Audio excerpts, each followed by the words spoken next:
Two countries went to war over a football match. That is the version of this story you have probably heard, and it is wrong. Not completely wrong, but wrong in the way that matters most. Because the truth is so much worse than a sports rivalry gone sideways. The truth is that roughly 3,000 people died in 100 hours, and the football game was just the excuse both governments have been waiting for. But we need to start before any of that. We need to start with the land. El Salvador is tiny. It is the smallest country in Central America, roughly the size of New Jersey. But by the 1960s, it had one of the highest population densities in the entire Western Hemisphere. The problem was not just that there were a lot of people. The problem was who owned the land. A handful of wealthy families controlled most of the farmable territory. Coffee plantations dominated the countryside, and ordinary Salvadoran farmers had almost nowhere to go. So they went next door. Honduras, by comparison, was enormous and underpopulated. It had 5 times the land area and fewer people. Over the course of several decades, Salvadoran peasants crossed the border and settled on unused Honduran land. By the late 1960s, there were roughly 300,000 Salvadorans living in Honduras. That is not a typo. 300,000 people had quietly relocated into another country's territory because their own government had made it functionally impossible to survive at home. And here is the thing. For a while, nobody in power really cared. Honduras had the space. The Salvadorans worked the land. It was an informal arrangement that suited everyone just enough to avoid confrontation. Until it didn't. By the late 1960s, Honduras was under pressure too. Its own rural poor were starting to demand land reform. Honduran peasants looked around and saw foreigners farming territory they felt entitled to. The Honduran government, rather than redistributing land from its own wealthy elites, found a much easier solution. Blame the Salvadorans. This is the part of the story where both governments start looking competent, and that is exactly what makes this whole disaster so tragic. Neither Honduras nor El Salvador was run by fools. They were run by people who understood politics perfectly. Honduras passed a new agrarian reform law in 1962 that specifically targeted people who were not Honduran by birth. Land that Salvadoran settlers had been farming for years, sometimes decades, could now be legally seized and redistributed to Honduran nationals. El Salvador's government, meanwhile, had its own calculations. The last thing they wanted was 300,000 landless, angry peasants flooding back across the border with no jobs and no land waiting for them. That would be a political crisis of the first order. So El Salvador needed those people to stay in Honduras. Honduras needed them gone. 2 rational governments, 2 completely incompatible positions, and 300,000 human beings caught in between. By early 1969, Honduras started getting aggressive. Salvadoran settlers were harassed, beaten, and expelled. Stories of violence against Salvadorans in Honduras filled the newspapers back in San Salvador. Some of those stories were real, some were exaggerated for political purposes. It did not matter. The public mood in El Salvador was shifting toward fury. Now enter the football. June 1969.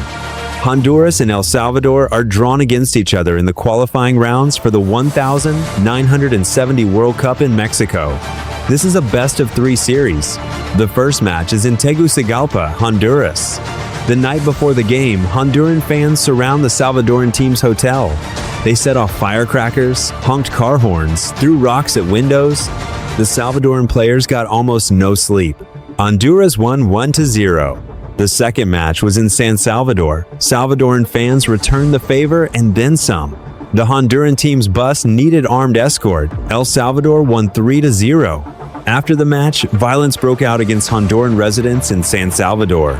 The third and deciding match was held on neutral ground in Mexico City.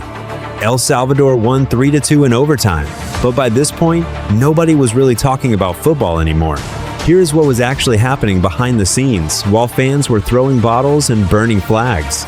The Honduran government had accelerated its expulsion campaign. Thousands of Salvadoran families were being forced out, arriving at the border with nothing. The Salvadoran press was running wall-to-wall coverage of atrocities, real and alleged. El Salvador's government broke diplomatic relations with Honduras on June 26th.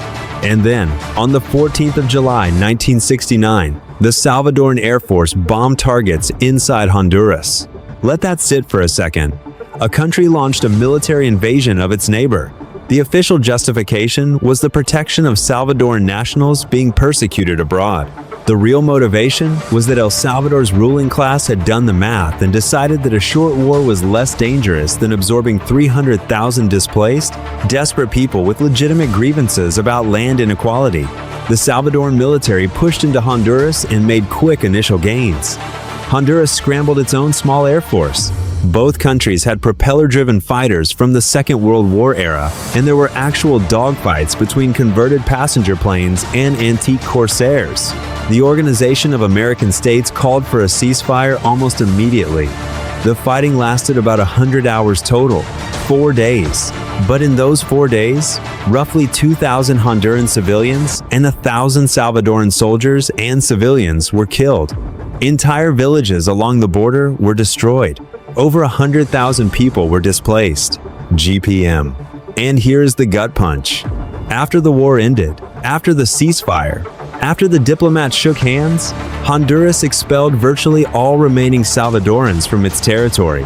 Around 130,000 people were pushed back across the border into El Salvador. The exact humanitarian disaster that El Salvador went to war to prevent happened anyway. Every single death, on both sides, bought nothing. The war did not solve the land problem in Honduras. It did not solve the land problem in El Salvador. All it did was compress decades of suffering into 4 days of violence. And then the suffering continued anyway. El Salvador absorbed those refugees into a country that still had no land to give them. And within a decade, the pressure helped fuel a civil war that killed 75,000 more. The football matches were not the cause. They were the calendar. They provided a date and a stage and a shared emotional language for two nations that were already locked in an impossible situation. The crowds that screamed at each other across stadiums were expressing something far older and deeper than a rivalry over goals. Both governments understood exactly what they were doing. Honduras knew that scapegoating Salvadoran migrants was easier than confronting its own elites about land distribution. El Salvador knew that war was easier than admitting its own agricultural system had failed its people so completely that 300,000 of them had to leave. Every leader in this story made the rational, politically survivable choice. And every one of those choices was catastrophic. People love to call this the football war because it makes it sound absurd. It makes it sound like a joke about Latin American countries getting too emotional about sports. But strip away the football and you have something that looks nothing like a joke. You have a land crisis, a migration crisis, two governments choosing nationalist fury over structural reform, and 100,000 displaced people who nobody wanted to claim. The football did not cause the war. The football just made it easy to pretend the war was about something simple. And that is the thing about history. It never has a dumb reason. It just has reasons that are painful enough that we would rather believe the